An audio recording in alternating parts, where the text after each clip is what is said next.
Hello and how you doing, and welcome back to Two Jagoffs. I am Austin Cairns, right here in Point Park University's Media Hub, and here in January of 2026, I told you guys we're going to bring on a bunch of different guests from a bunch of different backgrounds. Now, fast forward, rewind a couple months ago, I had Mr. Javaden on the podcast, one of my personal favorite teachers of all time from high school. So I thought it would be only fitting if we crank the clock back a couple extra years and go back to all the ways to kindergarten, where I had one of my first teachers and personally one of my favorite teachers.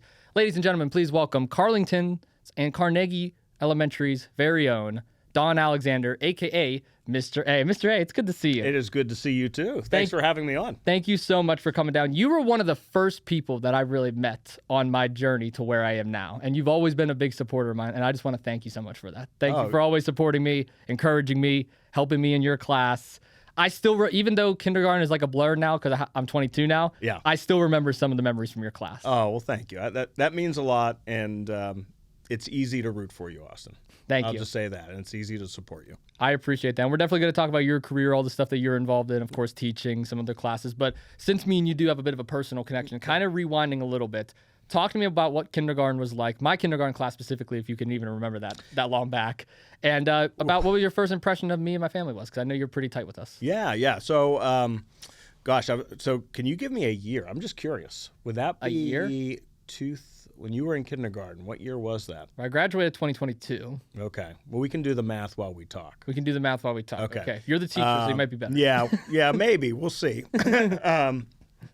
So my career kind of started, I was a sixth grade teacher, then a first grade teacher. Mm-hmm. I don't know if you knew that part. That's how I started in Carlynton. Okay. So my first year was sixth grade, second year was first year was sixth grade, second year was first grade.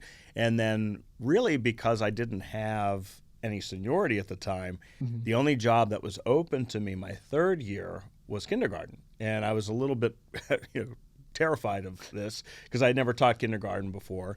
And kindergarten is a whole other skill set for sure. So I got bumped into that kindergarten position, and then I absolutely loved it. I think you may have been in one of my first couple of classes before I made that switch over to second grade. And Austin, I remember you, I vividly remember you because you were just so polite and so kind, and you were always a kid that I could count on to be engaged in what I was teaching. Thank you. And at the age of 5, sometimes it's pretty difficult to engage kids when you're teaching things they may not want to really be doing at that point in their lives. So, you just were always a kid that I could count on to be doing the right thing, to be following directions, to be engaged in my instruction. And you were very quiet. Very quiet. Very quiet. So I wasn't, you were not a kid that was going to be constantly raising their hand. So, which is part of my philosophy of education too, having kids of my own, some of whom are very quiet. Engagement means more than just raising your hand. So personal conversations we would have meant a lot. And that's how I could tell at an early age that you were bound for glory, for sure. Well, I appreciate that. I appreciate the kind words. And whenever we would talk in these discussions as well, I know one of my favorite things I want to bring up was the presidents. We talked a little bit about that off camera. Yes. I was big in the U.S. presidents. I actually talked about that with Andrew Stockey, surprisingly, when he was on the podcast recently. And I was telling him, I was like, I was a big president guy. I actually mentioned your name. I said, Mr. Alexander, kindergarten class, he would quiz me every single damn president. And next thing you know, Stockey started quizzing me on stuff. So, oh, did he? He did quiz me, and I passed the quiz. Good. Okay, I'm proud of you. I knew you would, though. I did stumble a little bit because I forget who he threw at me, and I was like, I have to think about it. It was Chester Arthur. He threw Chester Arthur at me. And I was like, wait a minute, Chester Arthur. I was like, okay, he took over from Garfield. And I was like, wait a minute, now I got to do the math. So then I went back. I was like, okay, well, Lincoln's 16. That's easy to remember. So then just go after that. So Johnson took over after Lincoln was assassinated. So it goes Lincoln, Johnson. Then after Johnson, then I'm starting to think, I was like, was it Hayes? Was it Grant? And I'm like, no, it was Grant.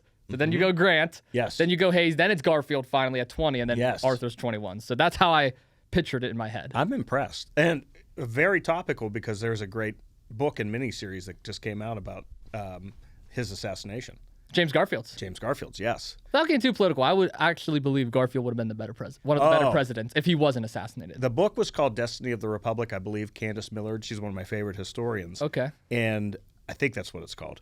And then they just made a miniseries on Netflix called something Death by Lightning. And it's fantastic, but very interesting. So to even know who Garfield is, that's a perk. Is a perk, yes. If you know who James Garfield is, then you've done your homework. Yes, I will say that. Absolutely. You've done your homework. But no, when Andrew Saki was quizzing me on the presidents, I was like, okay, whenever I have you on the podcast, I definitely want to bring that up again. You were literally quizzing me at 5 years old on the presidents. I was. How did I do on those quizzes? You always... I don't know that I've ever stumped you. Really? I don't think I did. I'm almost 100% sure that you were flawless with your memory of the order of the presidents. And, again, it goes back to like a great connection with you, because I thought that was amazing that you could do that, and I really enjoyed those like memories I have. Mm-hmm. Those interactions with you and with other kids where it's not just like me teaching. It's like these cool little things like that are extremely memorable. Right, they're memories that you'll remember forever and be like, yeah, this is why I'm doing this. Absolutely. Can you debunk the rumors, though? Because I've brought it up on multiple occasions to my friends and some my extended family, and they don't believe me that I was able to do that. And I said, no, go to my kindergarten teacher. And they're like, okay, well, ask your kindergarten teacher. We're live now on Two Jagoffs. Can you officially confirm that it's true? Austin, it is absolutely true. Kindergarten Austin could name the presidents in order. And 22-year-old Austin can, too. Yes, and 22-year-old Austin as well. So, yes. Thank you. I appreciate you clarifying the rumors there. Yes. Kindergarten was where you taught me, but I know you eventually then moved up to second grade and stuff. I want to go back a little bit even further in time. Tell me about what brought you into teaching to begin with. What made you want to become an educator? Yeah, you know what? It's always kind of interesting because I didn't know what I wanted to do coming out of high school. I was one of those kids that really was kind of lost, and went to community college, which I highly recommend. I know you did as well, and kind of found myself there and took an education class, and I thought, oh, wow, I'm actually very interested in this. I think I would really enjoy doing this, and I always kind of saw myself as a public servant of some kind. I just didn't know what kind. Yeah. And, so that kind of was like the spark. And then I went on to go to Indiana University of Pennsylvania. And when I got there, I took a couple courses where I interacted with kids, and I was like, oh, no, this is it. I don't want to work with adults. I would rather work with kids. And is that what made your decision want to do elementary school versus high school? Because they're both two different entities. I mean, they're still teaching at the end of the day, but teaching high school is vastly different than elementary school. Oh, very much so. Yeah. And I've always had an interest in history and like social studies types of classes. But ultimately, I wanted to work with young kids because I just thought that's what I would be best at. Mm-hmm. I've discovered as I've gotten older and through friendships with people at the high school, I've interacted a little bit more with high school kids and had a chance to teach them as well over the last couple of years in my new position, and I really love that too. What was your favorite grade that you've taught so far? Oh, putting you on the spot. Yeah, no, grade. You know what? It's hard to. I'd say second grade probably. I taught it the longest. Mm-hmm. I think it's the best age as far as like where you can go from A to Z, beginning of the year, end of the year, But I did, in my younger years, really love kindergarten. I think now that I'm 50, it would be a little harder. You're 50? I am 50, yes. You look great for 50. Oh, thank you, Austin. You do. I just turned 50 in July. My dad's in his 50s too now, so. Well, you asked about your family. Yes, I love Austin's family very much. His dad and I had a really great, your dad and I, I'm talking like I'm not talking to you, but your dad and I had a really great connection because at the time when I taught you, I was the vice president of the teachers union and very involved in the labor movement in general. And your dad and I bonded over that right away, which was really cool. And I just always loved your family because, I like people who obviously public servants who care about the greater good. And I know that your dad and your mom do. Oh, absolutely. My dad, big with the union, big with the Teamsters, still is to this day, actually, which is amazing. Yeah. Oh, yeah, he's doing great. Well, he's a great guy. Love my dad. I mean, he bullies me sometimes on this podcast about his Chiefs, but that's neither here nor there. Oh, I've noticed that. Yeah. Yeah, he calls me out in Kansas City, but that's okay. That's besides the point. I have noticed this. Yes. Yeah. Okay. All right. You're a Steelers fan. I'm a Cardinals fan, so I don't. Yes. Yeah. Yeah. And Cardinals are fine. I'm okay with that. You're okay with that? Yeah. I'm not. They suck. I'm not. They're awful.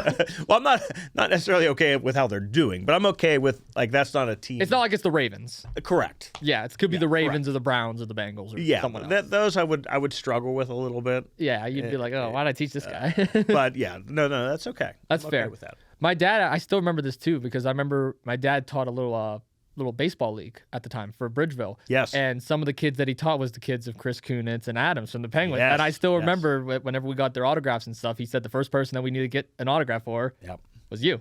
And I still have those both in my office. In your office now? Yeah. Okay. Yeah. I remember they were in the classroom for the longest time. They were, yeah. So I teach K to 6 now, and I kind of move all over the place as far as where my classroom is. Oh, you don't have designated rooms anymore? I don't, because I teach a class called Pause now. Pause. So I'm on a rotation with like the gym and art and music teacher.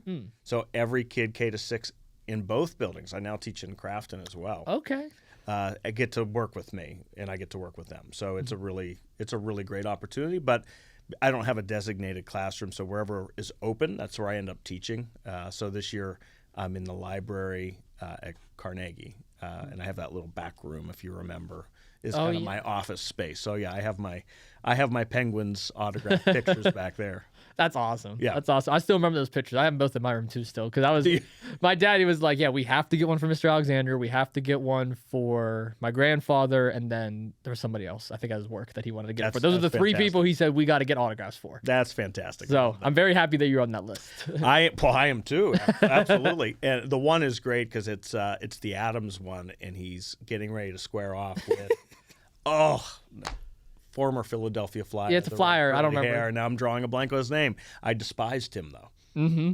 So when I got that picture, I was like, I can't believe I can't remember his name now. But that's the 50 in me, Austin, coming out. But, oh, man, it was a great picture. Great picture. Great picture. So you're in Crafton. You're in Carnegie Elementary now. You're teaching around back and forth. Yeah. I can only imagine things has drastically changed since I was in elementary school. And I remember that I lived through this when I was in high school, and I kind of want to go back in time a little bit. Mm-hmm. The COVID pandemic changed a lot of different things, especially for educators, for teachers, online learning, and of course, the utilization of social media, computers, yada, yada, yada. Mm-hmm. What's it like now using computers, using technology? How has that affected your teaching style? Well, I can say that I was terrified. Mm-hmm. During the pandemic. Were you still in? I was you a hadn't junior. graduated. You were a junior. Okay. So sophomore when it hit, to junior during it, and then senior year we were just starting to come that's back. right, because you're the same age as my daughter, my oldest daughter. So I do remember that. But yeah, it was. I mean, that was a terrifying time for me. I think my strength, because I think it didn't play to my strength as a teacher. My strength has never been one that was great. You know, he's great with technology. No one has ever said that about me ever. So my strength has always been just human-to-human interaction with my students, you know, and building relationships person to person. So so first of all, that was kind of a terrifying experience. I have to say, though, I figured out some things. I got better as it went on. And I do, I guess, rely on it a little bit more in my new position, because I do, with all of my classes, I kind of build my lessons based on like a Google slide, and I do use a lot of like news clips and short videos, things like that, that are going to kind of introduce the topic I'm working on. Mm-hmm. And there's some interactive things the kids get to do with the technology as well. But I wouldn't say I'm still like, I don't think it's changed me dramatically. Hasn't changed dramatically. Now, do you like do the assignments where you have to turn them in through the computer, or like do you still do pen and paper work? 'Cause I know like a lot of teachers do stuff differently. I did a little bit of that when I was still in second grade, but then once I left, like it's not a graded course that I teach now. So everything I do, I try to do within that 30-minute block. So I'm not sending homework home. Kids aren't turning in assignments after class typically. Everything is more like that way. And I try to encourage kids who do get interested in some of the things I talk about to come to me, and we can build projects around their interest. Right. And I've had that experience too, which is cool. I blame my generation for one thing. And that's these. I know these can be a big distraction in the classroom. They can be a big distraction in learning environments. How do you overcome that as an instructor? Yeah, so I've been lucky because, now Carlynton has a ban on them. Mm-hmm. I heard. So I'm sure your sister. I'm glad. Bella If Point Park does a ban, I'm dropping out. I'm telling you that right now. I need this in Point Park. That's a little different. I work on my phone most of the time, so I have an excuse. That's very different. I think it's a good idea. I feel like it goes back again. It goes back to, I think, what we're missing in life is more person-to-person interaction. Yes. And I'm guilty of it too. I'll get home from work after after having human-to-human interaction all day long. Yeah. And I'll be exhausted, and I'll scroll, and I'm 100% guilty of that. And it's going to be one of my New Year's resolutions, I think, is to try to limit it a little bit. And I'm getting a little better. I can do much better though. But yeah, I think that's I haven't really had problems with it because in elementary they weren't allowed to have them on their person anyways. Like they had to keep them in their backpack. But I do know at the middle school, high school level, it was a bigger problem. I kind of figured it'd be more of a high school issue too, because that's like when a lot of the students are getting their phones for the first time, or at least are starting to use social media a little bit more. Yes. Because tell you my story about using a cell phone. I didn't get my first real phone until I was like 12 or 13, actually. And I remember my mom, like at the time, I got like the little mini track phone, which was awful. Yes. And then I had a little flip phone that was my first phone, and all you could do on it was call, text, barely text, and take like very pixelated pictures. Yes. And then play solitaire. That's all you could do on that phone. So I remember whenever my mom got me my first real phone, I was in 6th grade, and I had Miss Martis that year, actually. And my mom told me, she was like, you better not be on the phone in class at all. So I was so scared to take my phone to the room because of Miss Martis and my mom, because they were really close at the time. Yes. I would actually keep it in my backpack in my locker, and I wouldn't touch it all day. I wouldn't even touch it on the bus because I was that nervous. But I still took it with me just in case of the emergency. In case. Right. You never know. But then as I got older, I feel like I'm as guilty as every high school student that's ever gone to Carlynton or any high school. You start using it a lot more in the classroom, middle school, high school. Do you think the ban, though, is a good thing?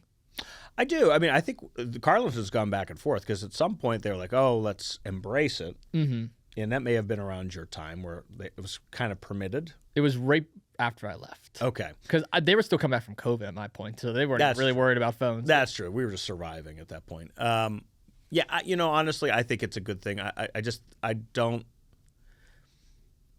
I don't think being without a phone for that amount of time could have a negative impact, but it could have a positive impact. Could have a positive impact. Yeah. So I think any time where kids have to just take a step away from that can't be a bad thing.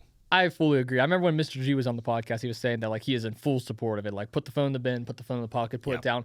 And I've always been an interactive learner. Like I never really liked the whole book study or taking a quiz, taking a test. That was never really my mojo. I liked more of labs, interactive stuff, presentations. Like that's kind of where I was at. And even though I was the shy kid in high school and I was shaking in my boots when I was standing in front of the classroom, I knew that this is what's going to make me a better communicator and a better speaker. Fast forward all these years later, look what I'm doing now. Yes. So I feel like students nowadays, what they need to do is just put the phone down during class and then go on it later on at home. I don't think there's a problem with social media at all. I'm actually a big advocate for LinkedIn, for Facebook, for Instagram. I believe that could be your own personal platform to create a personal brand. Yeah, on many different things. Like I'll use my sister, for example. She's doing cosmetology.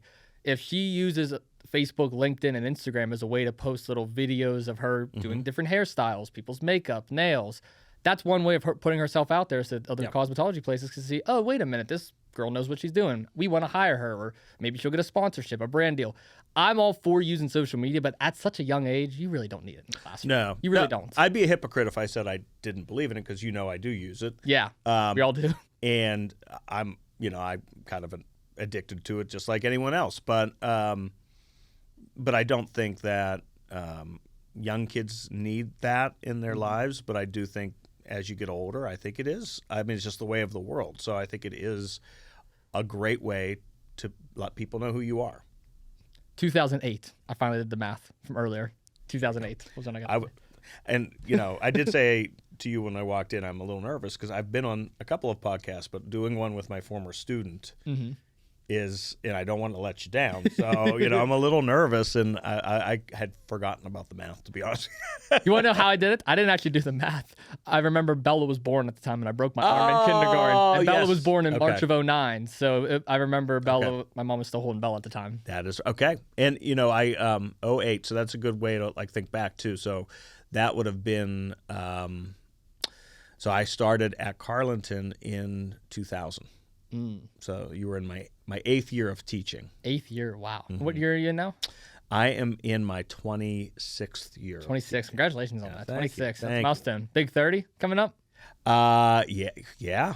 It's coming up. And how long do you want to teach for still?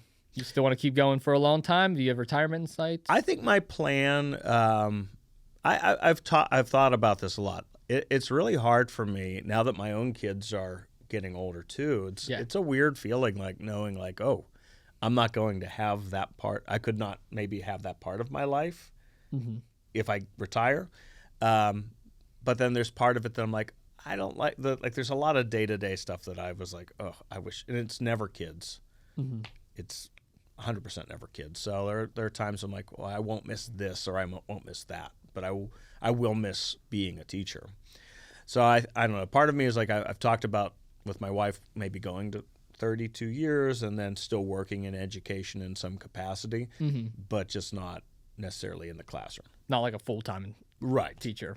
There's an organization called the Light Education Initiative that I'm very proud to be part of, and if I can continue working in that capacity in some way, I think I will. Of course, and still being a spokesperson even for the school district too. We need a lot of people need that, especially with the way like Carnegie's changing. I know there's a new mayor coming in. Yep. There's Crafton that's changing every single day too. So like you always need somebody at least in the community to step up for it. And I was not born in Carnegie. I don't live in Carnegie, but Carnegie, I always say, is my home. It's what it's the place I love most. And, and Crafton, of course, now has come a long way with me too, because I've gotten to know the people there as well. So, but Carnegie has a special place in my heart, always will. So it's your home away from home. It is my home away from home. You're involved in a lot outside of the classroom as well, too. I know the free store was one of the big things that we were talking about off camera as well. Do you mind explaining to some people that may not know exactly what the free store is, what it's all about? So Mrs. Campbell, Mary Campbell. Love Miss Campbell. Who's just an amazing friend of mine, an educator. She and I taught 2nd grade together. And there was a time when, and I guess it would have been right after, it gets confusing with COVID. Right after COVID, we had been back, and my other friend, Dr. Surdy, I don't know if you remember Dr. I do remember Dr. Surdy, Dr. Surdy, who is just an amazing advocate for kids. There was a family that came to the district around Christmas time, had absolutely nothing, and it was a very large family. She rallied everyone together, and we said, let's try to make this Christmas special for this family. Teachers will step up when they know a family is in need, and the whole staff rallied and got things for this family, and we delivered them to them. And I think it lit a little spark under Mrs. Campbell and myself, and we said we could do this and not make it something that's not just a special occasion. This is something that we do to support our community who supports us, as teachers. So she and I, with the help of a lot of other staff members, started the free store, reached out at the time to our friend Giselle Fetterman, who had the original free store. She kind of gave us her blessing and support, and so now we are, in this current year, sending about 165 bags home weekly of food in Carnegie, and about another 18 or 19 in Crafton. Wow. So we do both buildings now. Shout out to Mr. Polite. He's the counselor in Crafton. He does most of the work there. We do provide other things too. So we will get, personal care items, clothing when necessary. And we want to just be a safe place where people can come and not feel uncomfortable asking us for help, because that's why we're there. And it's probably helped so many families out there too that were in need, which is a great thing to help. I hope so. Unfortunately, it's necessary, but as long as it's necessary, we're going to do our best to provide those services. And I think that's so cool too, because it shows the small family that Carlynton and Carnegie really has under its umbrella. Because if you think about it, it's not really the biggest school compared to others. If you look at a South Fayette or a West Allegheny, for example, there's a couple hundred kids graduating every year. My graduating class was 68. Yeah. It's small. And I mean, dozen people failed, but that's besides the point. It's still less than 100 either way. Yeah. So that just shows that like when you can bring together an entire community of people and you being one of the leaders for that, I think that's so cool. No, it's an honor. It's it's what makes Carlynton special. Mm-hmm. Like you said, compared to some of these more larger districts or ones that have more notoriety. I think that the things that we do in Carlynton it'd be hard to find other districts that do the same kind of services. You're now bouncing between Crafton and Carnegie Elementary. I personally never been to Crafton Elementary. I've never been in the building before. I've drove past many a times, obviously, just from being in Crafton, but I've never actually been to the school itself. What's the main difference between Carnegie Elementary and Crafton Elementary? Because it was funny because when I would go in the 7th grade, obviously that's the year that it merges and they've combined both classes, or at least it was at the time with me. I don't know if it's still the same. Yes. It's K through 6 for the elementary schools, and then it's kind of 7th and 8th is like that junior senior year because they're on the top floor mostly, and then everyone else is on the bottom floor at the high school. It was funny because when we first got there was like a mini Carnegie versus Crafton feud essentially. It was like, oh, it's the Crafton kids, or ew, it's the Carnegie kids. Yeah. And then obviously as the year goes on, everyone then becomes friends with each other because that's just how it works. What's the difference from an educator standpoint though on the both buildings? Is it different? It's so funny because even we teachers fall victim to this, and I was always a Carnegie guy, and still am. I still am. I still am. But the kids are the same because they're kids, and there may be some small differences within the community, but none that make, I teach the same lessons. The behaviors are the same no matter which building I'm in, good and bad, and really the only difference now is just, how we populate the two buildings is really the big difference. We have our students who are in autistic support in Crafton now, and we have the kids who are coming as immigrants and refugees in Carnegie. So, and that was just to kind of like be able to use our resources a little better to help the students that needed the help. But beyond that, there really is no difference. So, what teachers do you get along with the best? Who are some of the ones that you're the closest with? Oh gosh. Well, obviously Mrs. Campbell and we have the big brother, big sister relationship. And I don't know if you remember Mr. Viansky, Mr. V. I don't. Yeah, he may have come a little after. He's a special ed teacher. He and we are definitely brothers from other mothers. Okay. But yeah, there's just so many people. My 2nd grade team, Mrs. Butts, who obviously you had, who's retired now, had such a big influence on me. I had Mr. Bassano. I don't know if you I remember Mr. Bassano. I miss Mr. Bassano, yeah. Yeah, Mr. Bassano is still teaching. He's in Crafton. He's in Crafton now? 2nd grade in Crafton. That's great. So we still harass each other on a daily basis, every other day when I'm in the building. I wonder if he remembers me or not. I'm gonna have to ask. I guarantee. I will ask him, but I guarantee he does. Ask me and let me know because I'm curious because I used to be really close to Bassano. I may have even told him I was coming on the show. Okay. I will definitely bring you up. But there's just so many people. Mrs. Lee, Mrs. Klodakis. We have a great. I've gotten really close with our mental health staff because that kind of became my real passion and interest after, especially around COVID times. So Ellie Chaffee is the counselor at Carnegie. She does some really amazing work, and Dr. Surdy, who we've talked about, is someone I kind of idolize. She's someone that I know.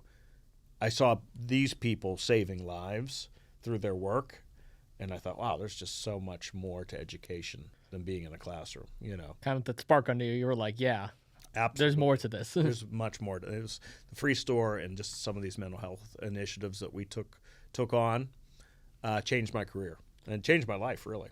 With Carnegie and Crafton being a bit of a smaller community, I'm assuming that you probably remember students even long after. Yeah. Not even just including me because me and you stay close afterwards, but you probably still remember students to this day that maybe you taught in your early stages of your career. How close is there still students that you talk to this day that maybe are like all grown up now and in their careers or in their fields? Or yeah, I mean, I just see students not as much as I'd like. I wish I saw some of the kids a little more often because I love the fact that you always message me on Christmas, which is really, really special. And my family loves that too. They think that's the coolest thing ever. But, Of course. but yeah, there are kids that I kind of try to keep track of and see, where they've gone. And they check back in occasionally, but it's funny. I think it's probably more of a high school teacher thing, just because it makes sense. That's fair. It's not that they don't remember me or that we didn't have a good relationship, but I think it's just like there's a different connection because they're helping you really move into that Adult college stage, or adult stage of your life. So, but yeah, I do love seeing kids though that I've taught and hearing about their success. And I can only imagine social media is probably a good way of like seeing that too. Like you probably see some people's work and stuff on social media. You're like, oh, wait a minute. Yeah, I remember teaching him in the classroom, and now he's doing this or she's doing this. Absolutely. And I started working, like I was saying before, with some of the high school kids over the last couple of years, which I think has really been so rewarding for me. And Dr. Surdy had started a club called the Girls Supporting Girls Club, and working with a lot of girls that just really needed some adults who cared, adults who could help them figure out who they were, and I was just fortunate to come along for the ride. So some of those girls who are now out of high school, I'm in contact with weekly. Oh, that's great. They're asking, for advice or I just check in on them, and it's kind of nice. You remember Kevin Homa by any chance? Oh, I sure do, and I've seen him. I've seen Kevin on the show, and great. I like the wrestling, the chair, or like, is it always a chair? It could be different things. It's right? different things sometimes. Different things. Okay. It's different things. Yeah. What do you think of Kevin? Good old goofy Kevin. You remember having him at all? Or? I think Kevin was in my second grade I think class. he was. Yeah. Because I don't. This is where 50 starts to hurt too, and I've had thousands of kids at this point, but I don't think Kevin, he wasn't in kindergarten with you, was he? He was not. Okay, I didn't think so. I didn't start talking to Kevin until 5th grade, actually. Really? So okay. I've known him, we always say 6th grade was the year we started hanging out, but 5th grade is when we kind of was in the talking stages. Gotcha. And we've been best friends ever since. He'll be the best man at my wedding. Oh, Love that's Kevin. Amazing. He's a great guy. Yeah, Kevin's great, and I had him, he was in my second grade class. Another kid, very, very quiet, wouldn't have pictured him becoming this interesting adult when I see him, at least in front of the camera, which is great. So shout out to Kevin. Shout out to Kevin. He's a bit of a goofball now. He goes by Carl now for this leaders by example thing, this whole wrestling gimmick that he's in now. Oh, really? Yeah, he kind of doesn't really like me, if you know what I mean, in terms of wrestling. Yes, I got you. Yes, I don't know where he is in that whole bubble, but that's besides the point. But no, Kevin has been a big supporter. He's not even really a part of the podcast. He just helps a lot behind the scenes. That's but awesome. Me and Kevin's been close ever since. I mean, the amount of vacations we've been on together, trips, a lot of the big wrestling events that I travel out of state for, he's actually usually the first guy to volunteer. He's like, hey, I'll drive you if you can get me in. That's awesome. And I was like, yeah. I mean, I'm not going to say no to that. So that's very cool. Chipping for gas. We go out to eat every time. So yeah, he's been the closest friend that I've had. And he's probably one of maybe 3 people I still talk to from Carlynton. Oh, that's cool. Most of my friends I met out of Carlynton. I either met at Point Park or just I've known from other stuff. The other one that I don't know if you remember that I'm still kind of close with. Do you remember Oliver Schofield? Yes. Still talk to Ollie. Oh, that's cool. That's very cool. Yeah, I'm trying to think of Oliver. If he was in our kindergarten class, or I want to say he was in Miss Bickler, now Miss Lee. Okay. Yeah. See, it's hard. Like, but she was it was weird. She was kindergarten when I was in kindergarten, but then her first year teaching first grade was my first year in first grade. And that's when I had her. That's right. And she's doing well too. So that's awesome. It's funny because the kids I do talk to too, and I'm thinking about it as we're talking, are kids that kind of followed similar past you. Alex Popachak. I don't know if you know the Popachaks. I know the name. Yeah. Alex, I taught I think he was in my very first kindergarten class. Wow. Alex and Jeff Steffen. I don't know if you know Jeffrey Steffen. I don't know Jeff. So Alex is now a producer at Channel 11 News. Wow. And he serves on the Carnegie board with me. So that was a weird feeling, like having one of my kindergarten students joining me on the Andrew Carnegie Free Library board. Wow. It was a really cool moment, And then Jeff Steffen he's in some kind of executive kind of position with the Milwaukee Brewers. Wow. Yeah, That's actually really cool. So kind of cool. Yeah, I mean, like, and I don't know exactly what Jeffrey does with that organization, but I think he started out. He went to Ohio U. I think he kind of was maybe in scouting and development, and just very cool. Like, I'm like, oh, these are really interesting. Those careers take off then. Careers, yeah. Yeah, I know Ollie, he's going to Cal right now for criminal justice. Is he? Okay. And then Kevin, he works full-time doing HVAC. He has his own car, own house. He's great. enjoying himself right now. I was going to say, some of the smartest kids I taught, I think, went into the trade. So yeah. You get that immediate. The quiet ones, too. The quiet ones, yeah. Yep. Teaching some of those students and seeing where they are now. Obviously, I know you said you don't fully connect with all of them, and it's more like the high school students to do so. What was some of the advice that you did share with some of the students that when they got into those careers, like the girls that you were talking about before? Like, what is some of the advice you'd like to share with some students? Yeah, I mean, I think it's interesting because I have kids that are your age, right. So I try not to come across too much as being like giving fatherly advice, but I think it kind of comes across that way because I care about them like I do my own kids, and that's one thing most teachers are like. We end up caring about our students just like we would if they were our own children. So, you have to be very careful. You want to make sure you're giving good advice if they're asking for it. But, I think the most important advice I've probably given is that it's never too late to figure out what it is that you want to do with life. It's okay to have bumps in the road because you're going to have bumps in the road, and, it's important to rely on your family if they're there for you, your teachers if they're there for you, your friends, because, you're going to need that. And the bad times will pass, and just kind of keep pushing towards what it is that you think is going to bring you fulfillment and make you happy. Of course, and I know you've shared plenty of advice with me, Mr. Donnelly, someone who I would love to have on this podcast one day, shared many great advice with me. And us as students, we're very appreciative for teachers and instructors like you because you're the ones that actually do care. And I don't want to name names or throw anybody under the bus, but there are times where you can kind of tell when some people are just doing it for the paycheck. Yeah. And then there's some people like yourself that are passionate. They want to help students get to that next stage in their life, from child to young child to a little bit older to young adult to eventually that college student or full-fledged adult that's getting married, having kids, living life, making money. And we really appreciate teachers like you. We really do. I feel like I speak for everybody when I say that. Thank you. And that, going back to like maybe not seeing or keeping in contact, that's okay. Yeah. It's knowing maybe that a kid like you or any of my former students are finding some happiness and success in life.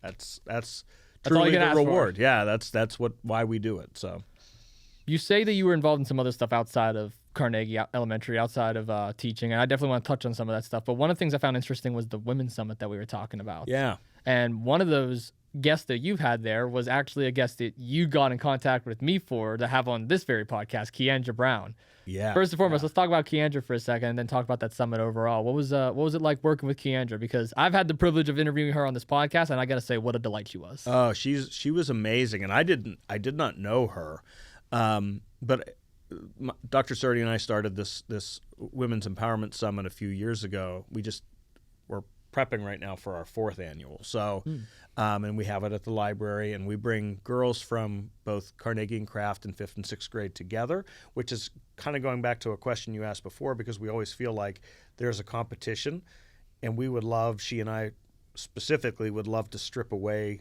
that competition and really get kids together in a productive, peaceful way where they can feel like, no, we're part of the same school district. We're not Carnegie Crafton. So that's a big part of why we started doing that. We had some high school kids and middle school kids participate as well. But I always try to find people who I feel are inspiring, but also, speakers who look or have similar experiences to some of my students that I can't offer them, We have a very high population of students who are Muslim, and I wanted them to hear from a successful woman who is also Muslim. And so I kind of, where social media played into it, I ran across her on social media, I'm like, wow, this young woman's incredible. She is not ashamed of living her life the way she wants to live it, and to be proud of that, and just a remarkable human being. And so I reached out to her on Instagram, and which I've done several times with people, and she got right back to me. It's like, oh yeah, Wow. I would love to do that. Like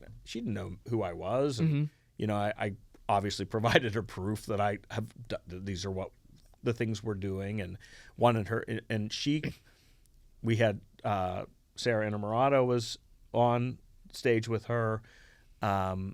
She was up there with people who are very, obviously important people in the Pittsburgh area, and boy, was she incredible. Very well spoken. Oh, very well spoken. When she came on this podcast, like I remember talking to you about her, and I did some research on her beforehand, obviously, but I wasn't as familiar with her as some of my other guests that I've interviewed. And I remember when she sat in that chair, and obviously we talked about the whole car ride issue beforehand. I got lost on the way here. But after that was all said, when I actually had the conversation with her, I was like, man, this is probably one of the best interviews I've done. That's because awesome. The amount of content that she gave me and the amount of stories that she shared. There were some of the most inspiring things that's probably ever been said on this podcast. She could be a professional, like, motivational speaker. Oh, for sure. 100%. Mm-hmm. And that's and that's after she spoke, the girls in the audience were blown away. And at the end, we go down into the basement of the library and we share food, and the girls could do crafts and things like that. And all the kids wanted their picture taken with her. Oh, that's so cool. And I was really excited. I thought this was definitely the right move, connecting with her. So, and I thank you so much for having me connect with her as well, because we've even chatted on email several times since that interview as well. Oh, that's fantastic. She even sent in a video for our 3-year anniversary, just like congratulating the podcast and everything. So Keandra that's so such cool. a sweetheart. We're so glad we had her on. That's incredible. And I think she is playing professionally, but not in the States, I don't think. Not in the States, no. She's across seas right now. I forget where she said. I don't want to say the wrong country. Yeah. She's across seas. Yeah. And I know I think she's married now. And she's married, She's married too, yeah. Yeah. So, congratulations to her on that. Congrats. She's listening. That's incredible. So what's some of the other things that you're involved in, though, outside of the classroom? Yeah, so, it was great. I mean, the like I told you, that COVID had a benefit to me professionally, and I hate to say that, and I don't mean it like financially. There's no financial benefit to it. Just spiritually, I knew that there was more what we as humans should do for each other. And so I had a chance. We partnered with Allegheny Health Network, so we brought the Chill Project into Carlynton School District so that kids could receive mental health supports. And that was, something I was very, very proud to work with Dr. Surdy on and to get that implemented. And it's in all 3 buildings now. It started in Carnegie. Is this the chill room, essentially? The chill room, yes. Okay, having this therapist. The chill room. And yeah, so it was, we were the first elementary school to adopt it too. So it was something brand new for them and for us, and COVID hit, so they did it online. It was it was a rough start, but we've had really great educators, and we have in Carnegie we have a dog now. So there's just a lot of really good things that have come out of that experience there. We also started the free fridge down at St. John Evangelical Church. Okay. I don't know if you've noticed that on 50. If you're driving from the school back into town onto Main Street, if you look up, it's like the blue church on the right-hand side. Okay, yeah. The fridge there trying to picture it, yeah. was started by myself and an outside organization. But I really am hands-off now with that. The community has taken over, and the church itself has been amazing. Like we had a really old fridge that was donated that was starting to kind of die. And they found, and I don't remember which appliance store it was, or I'd give them a plug, but they donated it for free to us, and yeah, it's just an amazing thing. Like, people come from all over the community, donating food. It's getting used. People are coming in and out and getting the food they need. So it's great. It's all about helping others. All about giving back and helping others. I want to go back to the point you made about the dog. What kind of dog are we talking about now? You know I have a strong love for animals. Yeah, so his name is Doobie. Doobie, okay. Yeah, Doobie, and he is a golden doodle. That was horrible. And Miss Laura is the chill room educator that works in the chill room at Carnegie. It's her dog. And he's great. He's just the sweetest dog, and he himself has some issues. He has hip dysplasia. He was born with that. They didn't even know if he'd be able to walk. And Laura's like the best dog mom I've ever seen. Like she takes him. Takes him for walks and gets regular checkups. He goes swimming, and he is just the happiest guy. And the kids just love him. Like it's so adorable. Some of the kids that are just struggling with life melt when they're with Doobie, and you can get through to them because they have Doobie with them. So it's really cool. And in my experience with working with dogs too, because my full-time job is actually working with dogs. I don't know if you know this or not. I did not know this. So my full-time job outside of like podcasting and school and everything, I actually work at a place called Friendly Paw Littles. It's on Campbell's Run Road. I'm a manager there. I've been there for about 3 years. I had no idea. I know, it's crazy. I'm learning this too. Okay. And that's only where my income's coming in, because I make money off 2 Jaguars, unfortunately, right now. Yes. But that's my full-time job, and I got promoted to manager recently there because if sports all failed, my backup career would actually be a vet. I have a very strong passion for dogs and cats and everything. So working with golden doodles, I will say, is a bit of a train wreck, because I've noticed that a lot of golden doodles are hard to train. But when you can train a golden doodle correctly, they are some of the sweetest dogs out there. So is that what you're doing? You're training dogs? Not necessarily trained dogs, so it's like a daycare boarding facility. Okay, so we're mostly babysitting dogs, essentially. Okay. But we're also taking care of, like, there is some rescues that come in. There are some, I guess, dogs that are going to go up for adoption eventually, and they just kind of need a place to live, or if someone's on vacation, or we actually have some teachers that goes to other districts, like around Carnegie and like Chartiers Valley and stuff. They'll actually drop their dog off for the day and then come pick them up after the school day. That's incredible. My brother is a manager at Camp Bow Wow. Okay. Oh, we know Camp Bow Wow. On Babcock. So in the North Hills. So our family is, and I have 2 dogs of my own. So we're big animal people as well. So love animals. I got a little Jack Russell. Actually, he's my home screen. I'll show you real quick. Cooper. Oh, nice. There he is right there. Oh, he's cute. Little Jack Russell. Very cute. And then I had a pit bull for the longest time, but he was the sweetest dog ever. His name was Champ. I don't know if you remember Champ. I kind of do remember. You do remember Champ? Yeah, I think so. I talked about Champ a lot when I was younger. I think so. Yeah, I think I do remember Champ. Yeah, we unfortunately put him down when I think I was 13 or 14, just because it was time. It was time. Yeah, we didn't want to, but he was struggling, so it was for the best. Then we got Cooper during COVID. He was a COVID puppy, actually. Oh, nice. So during my online classes, he would be on my lap because Bella would be way too distracted, and she would get in trouble by Miss Martis on Zoom. That's great. So I would have him on my lap, and when I'm in class, he would just randomly jump up and start licking me in the middle of class, and I would have to be like, sit down. Well, Jack Russells are pretty high energy too. So. Very high energy. Yeah. I don't know how I kept him calm for 6 straight hours on Zoom. That's impressive. Yeah, because we couldn't leave him downstairs, else he used the bathroom everywhere, because we were trying to train him still. Yeah. But the cool thing is with dogs too, especially Jack Russells, he's so trained now that when he needs to go to the bathroom, we have little bells on the back door. So he'll just go up and he'll ring the bells. Well, my 2 dogs are both rescues, and Bernie is he's pointer and boxer and probably a little pit bull mix. Oh wow, okay. But he is very anxious. Doesn't like when we leave the house. But very sweet dog. And he's 11 now, so he's getting up there. And then we rescued another dog named Bowie, he's a part husky, part Pomeranian. Oh my God. So does he backtalk you a lot, I'm assuming? Oh, all the time. Which apparently is a designer dog called a Pomsky. Yeah, Pomskys, yeah. I had no idea. We just rescued him from Animal Friends, so it wasn't like we knew. But apparently they're like, But he was the featured dog on Pittsburgh Today Live. No way. Yeah, with Selena Pompiani. Okay. So we still have the video of him being featured that day. That's so cool. And we put in, we're like, oh, let's get him. He's so cute. And they're like, oh, no. There's all these people in line to get him. So we didn't think. But he's kind of a jerk, so he fell back to us, and we ended up with him. So honestly, that's Pomskys. We have one named Bolt that comes in at my daycare, and he is bad. He's the type of dog to see a water bowl. He'll look at you, look back at the bowl, and just flip it. Oh, yeah. Just for no reason. Just just to tick you off. He's a bully. He bullies the bigger dog in my house. So Poor thing. Yeah.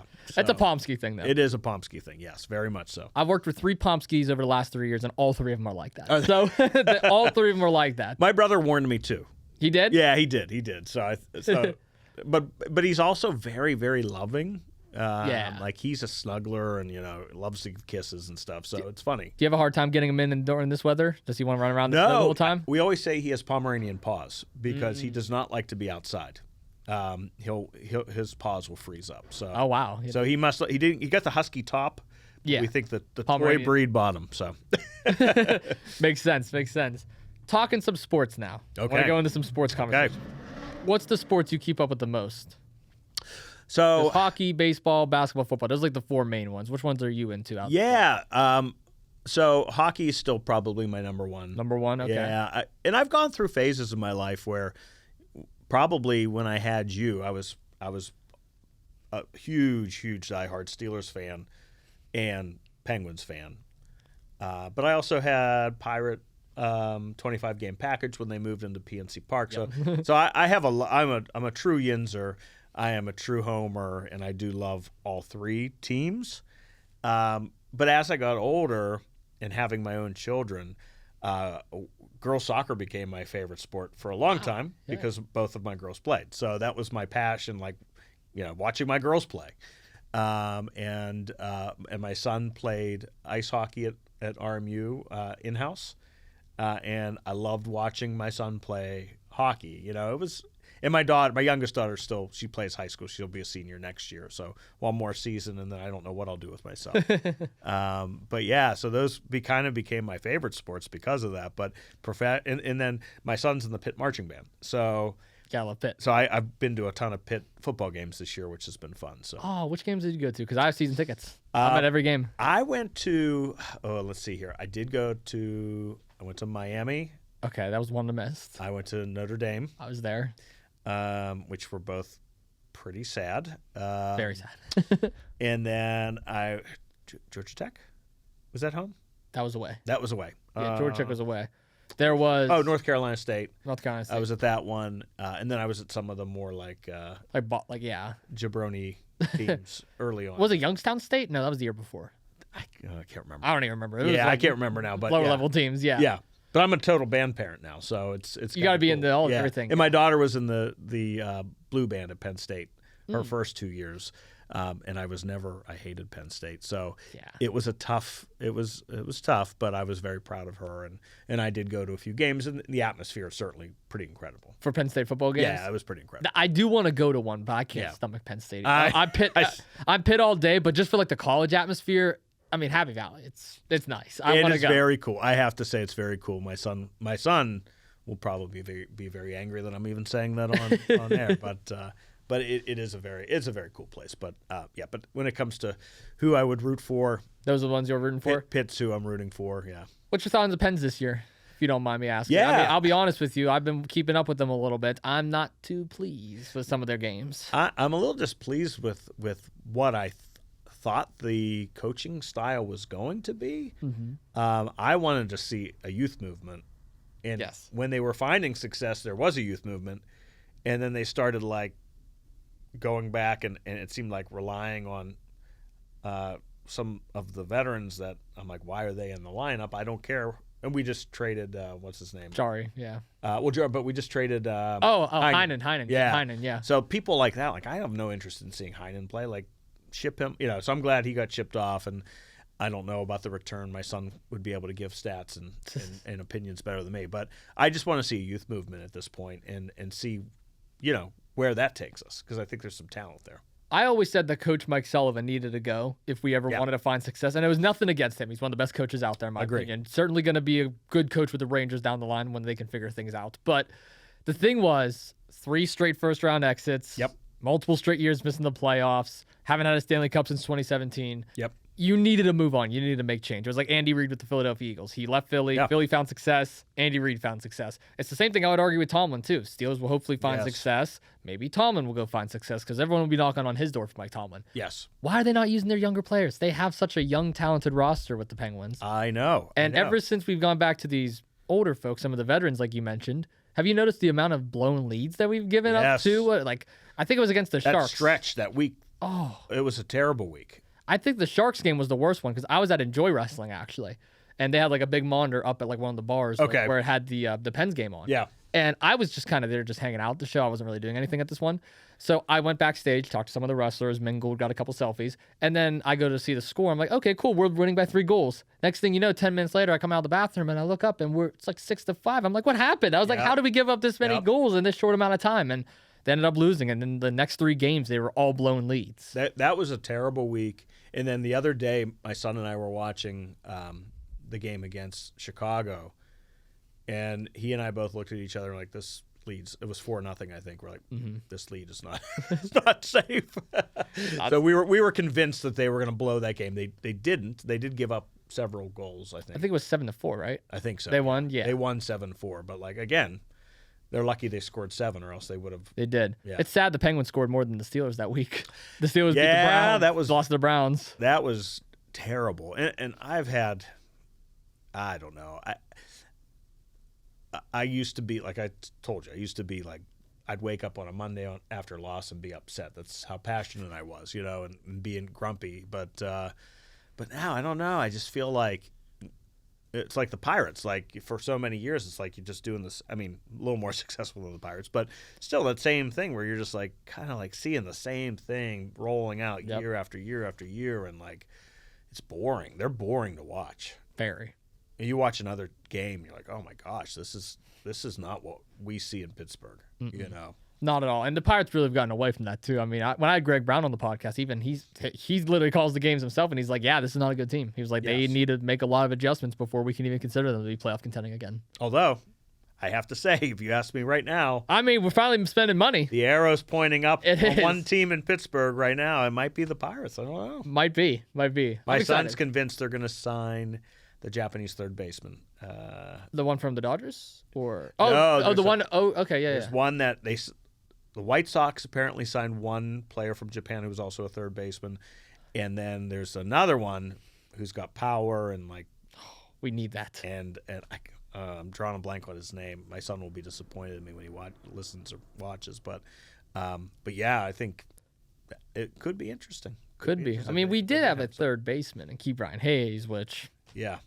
we traded. Same with a couple other players, but that's okay. Although Hayes, oh my, like a guy couldn't get the ball out of the infield the last couple of years, and I know he's had injuries, and and he seemed like a great guy, so I'm hoping he finds success. Yeah, he's with the Reds now, right? He Yeah, was. Cincinnati Reds. He's still there, yeah. Cincinnati Reds. Yeah, which was interesting too in the division, but So Penguins would probably be the team you're rooting for the most at the moment, I would assume then. always, yeah. I just love everything about the Penguins. I love You love Sid is, I in my time watching sports, I'd say Troy Polamalu and Sidney Crosby are my 2 favorite players who I've actually seen play. You know what? Those are some good ones to have right there. And they're 2 of the more respectful ones too in history. They are. They're hardworking and they're modest and they're humble, and I think that's admirable. And and Roberto, the great Roberto Clemente, has become a big part of my pause class. I take kids to the Clemente Museum Oh, that's so cool. on a field trip now. So I take 6th graders, and so a lot of the work we do on those field trips is the humanitarian aspect of Clemente. I mean, so they get to know him as a player, but more importantly, the person.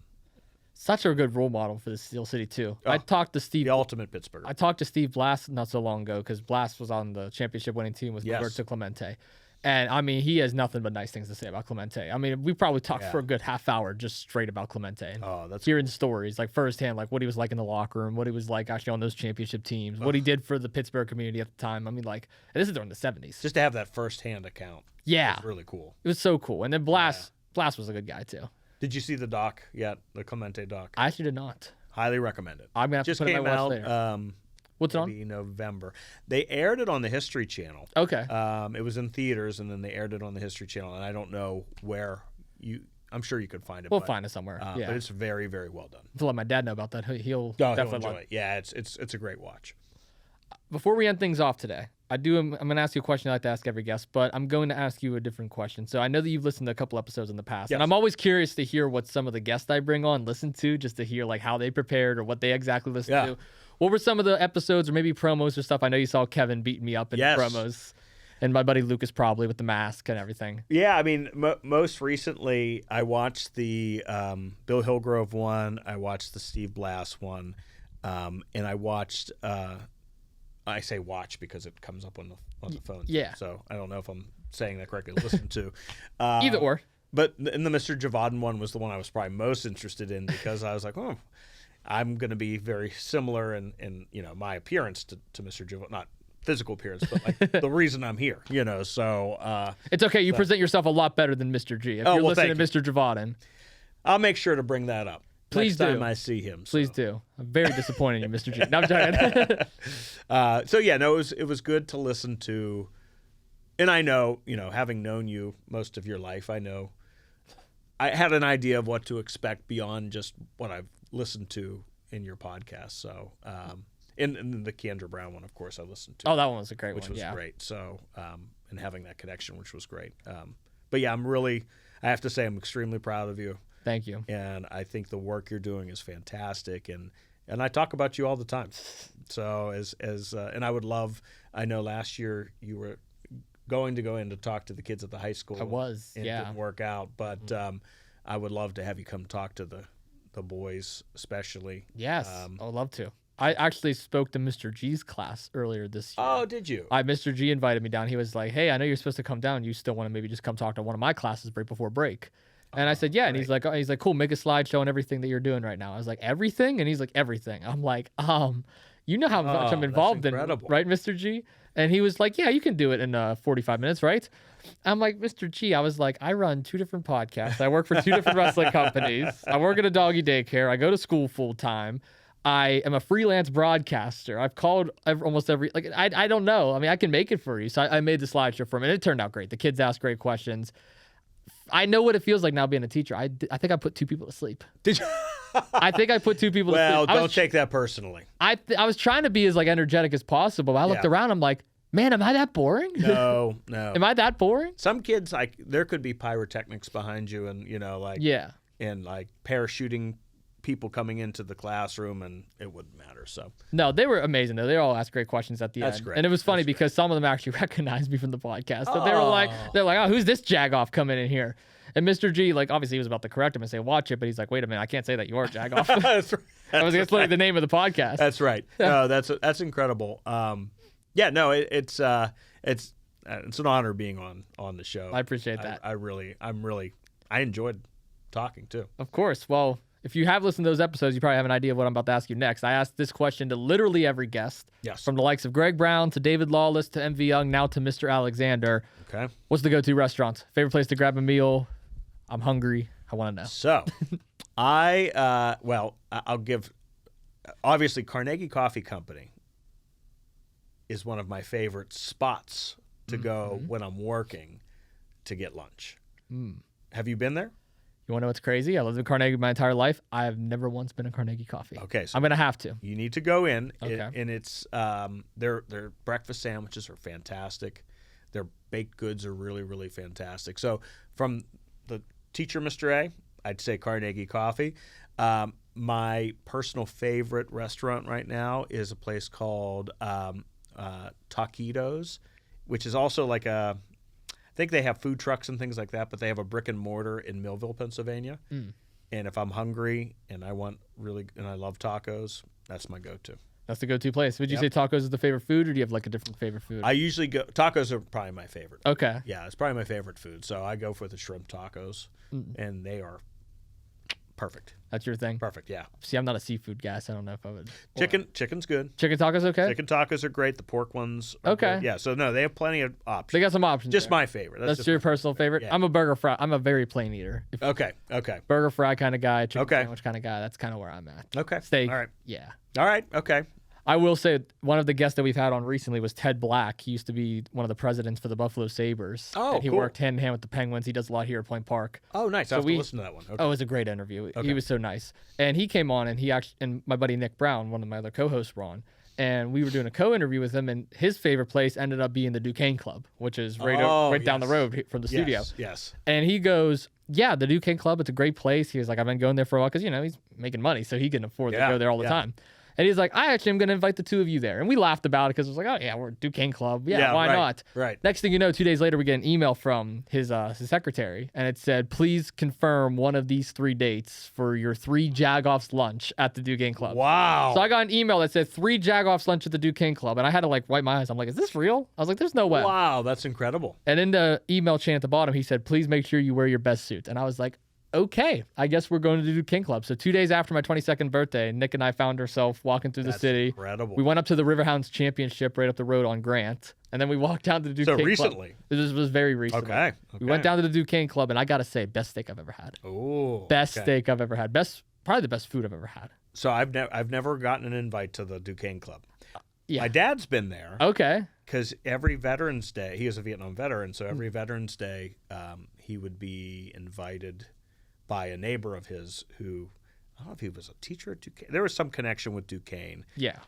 Because the Alexanders would not get an invite otherwise. But so he would go to a big buffet brunch or a big breakfast for Veterans Day, which was cool. So that's so cool. Yeah. It's a nice place. The Cairns probably wouldn't get an invite there either. No. But no, we would be probably better off at a diner or something. Texas Roadhouse, maybe. Yeah, that'd be good. That'd be good. Okay, that's my favorite place. I like Texas. I'm good there. Yeah, that's good. We'll go there. We'll get the rules and a little cinnamon butter. But yeah, Duquesne Club was great. Shout out to Ted Black. Thank you for it. Very cool. I joked around with Nick saying, okay, going into 2026, I'm holding every guest to a standard. They have to treat me to their favorite restaurants.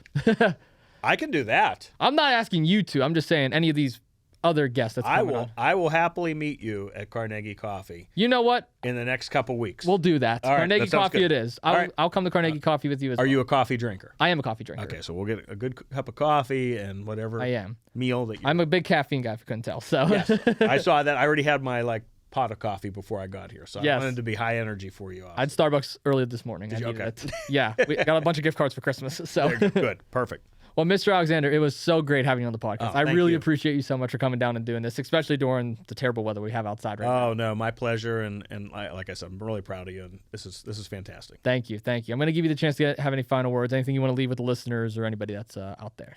No, I mean, I guess the only thing I'd say is, Austin's proof.